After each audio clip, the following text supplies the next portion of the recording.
dubbisa kee irratti hirribni kan si jeequ yoo ta'e fi sababii hirribatiif dubbisa kee dhiisuudhaan gara hirribaa yookaan immoo gara ciisichaatti deemta yoo ta'e wanta anama sitti muuf deemu kana fayyadamuudhaan dubbisa kee irratti hirriba ofirraa dhorkuu dandeessa jechuudha. Wanti anama sitti muuf deemu kun wanta waggaa baay'eedhaaf itti fayyadamaa turee fi namoonni baay'een itti fayyadamaa turanidha jechuudha. Wanta ofii korratti arge waan ta'eef dhugaadhumatti waan hojjetudha. Gara viidiyooti yaada barru. Qabxiin inni jalqabaa isin gochuu qabdan iddoo itti dubbistan mijeeffachuudha jechuudha. Kana jechuun iddoo itti dubbisuuf deemtan iddoo hirribaaf haala isin mijeessine fakkeenyaaf siree keessatti akkasumas immoo soofaa garaagaraa iddoon akkasii kun hirriba keessaniif haala isin mijeessa jechuudha. Even halkan iyyuu osoo hin taane guyyaayyuu sirriirra ciistee noo dubbistu yookaan immoo iddoo hirriba si mijatu teessee gaafa dubbistu wanti kun osoo hin jaallatin akka hirribni sitti dhufu yookaan immoo akka hirribni si qabu godha jechuudha. Kanaafiyyuu dursitanii wanti gochuu qabdan osoo eessumatti hin galin iddootti dubbistan iddoo hirriba isin mijeessan teessurra teessanii dubbistuu jechuudha. Yeroo kana hirribni haala mijaa'aa argatu. Kanaafuu inni jalqabaa akka hirribni isinitti hin dhufneef iddootti dubbistan iddoo mijaa'aa iddoo hirribaaf isin mijeessine godha jechuun barbaada. Qabxiin inni lammaffaan immoo dursitanii yeroo murtaa'eef hirriba rafuudha. Kuni yeroo baay'ee barattoonni baay'een itti fayyadamu. Anis immoo baran haayiskuulii barachaa ture sisteeman itti fayyadamaa ture jechuudha. Guyyaatti sa'aatii 2 yookiin sa'aatii 1 waan ta'e yookiin sa'aatii 1 raftanii galgala immoo halkan guutuu taa'uu dandeessu jechuudha yoo fedha isaa qabaatan ta'e. Kanaafuu dursitanii sa'aatii murtaa'aa guyyaa yoo raftan halkan gonkumaa hirribni isin hin qabu jechuudha. Kanaafuu sa'aatii murtaa'aa sa'aatii baay'een dheeressinaati guyyaas immoo hirribni yoo isinitti dheerate gaarii waan hin taaneef sa'aatii murtaa'aa sa'aatii 2 waan akkasii rafuudhaan galgala hirribni akka isin hin jeeqne dubbisa keessan irratti akka isin hin rakkisne gochuu dandeessu jechuudha.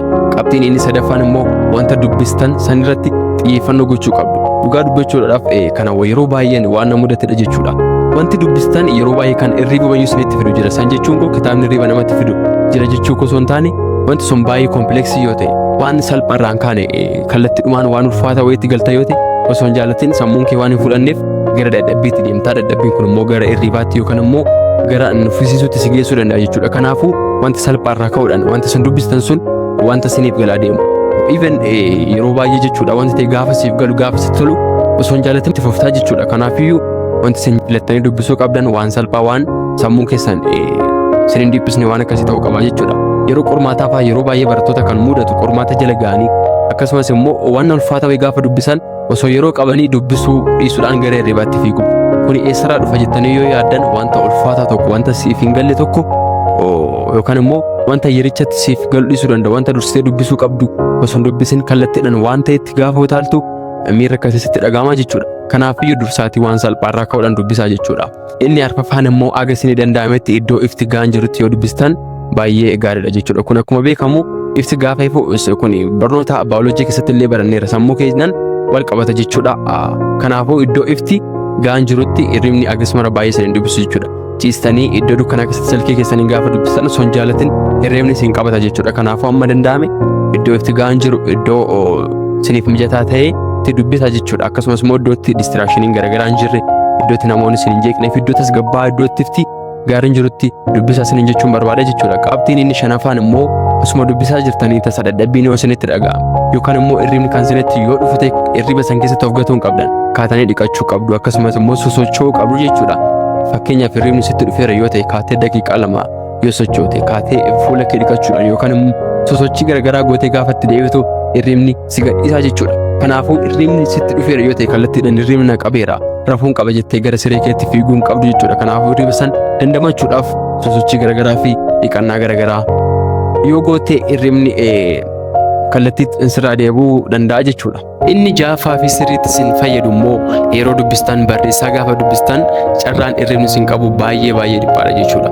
Yeroo dubbistan yoo barreessaa deemtan osoo hin jaallatin attenshiniin keessan gara dubbisa saniitti dhiyaataa deema jechuudha. Kanaafuu aga dubbisaa deemtan yeroo kamuu barreessaa nootti wayii qabachaa gaafa deemtan hirribni isin qabuu hin danda'u jechuudha. Kanaafuu iskiriiptuu keessan qabattanii waan irratti barreessitanii fi nootti qabachaa gaafa deemtan hirribni isinitti hin dhufu jechuudha. Akkasumas immoo waan barreessitan dubbisaa afaan dubbachaa kophaa jirtu yoo ta'e kutaa wayiitti dubbisaa jirtu yoo ta'e dubbachaa gaafa deemtan hirribni isin hin qabu jechuudha. Inni kan biraan immoo riiwaardi wayii ofii keessaniif qopheessuudha jechuudha. Kana jechuun dursitanii wantoota garaagaraa wantoota isin gammachiisu konfortii wantoota isiniif kennu wantoota garaagaraa gochuurra dubbisee ka'een dubbisa koo xumuree tan san godha gaafa jettu sammuun kee riwaardii san argachuu waan barbaaduuf hirribni sitti hin dhufu jechuudha. Fakkeenyaaf diraamaa wayii ilaala yookaan immoo wantoota garaagaraan godha jechuu yaadda yoo ta'e dursitee diraamicha ilaaltee booda nama dubbisa kootti fufa gaafa jettu achumaan dadhabdaa jechuudha. Miira dadhabbii keessa galuudhaan gara hirribaa deemta jechuudha. Kanaafuu wanti gochuu qabdu dursitee dubbisa koo dubbiseetti nan gara sanii deema. Dubbisa koo xumureen gara sanii deema yoo jette dhimmi hirriba jedhu yoo sitti dhufu jechuudha. Maaliifidha? Waan ta'eef fuuldura jira waan ta'eef sammuun kee waan ta'e eegaa jira jechuudha. Dubbisa kana nan xumura erga dubbisa koo xumure immoo gara kanatti nan deema jettee waan yaaddu jechuudha. Kanaafuu riwaardii qopheessaa yoo deemtan akkasitti sammuun keenya waan ta'e waan abdatuuf hirribni nun qabu jechuudha. Inni kan biraa immoo wantoota sasalphaa wantoota hirriba sirraa balleessuu danda'an bishaan dhugaa yoo dubbiste fi wantoota garaagaraa distrakshinii garaagaraa ofirraa yoo hambiste hirribni isin hin jeequ jechuudha. Haala kanaan dubbisa gaarii dubbisa hirriban hin jeeqamne dubbisuu dandeessu jechuudha.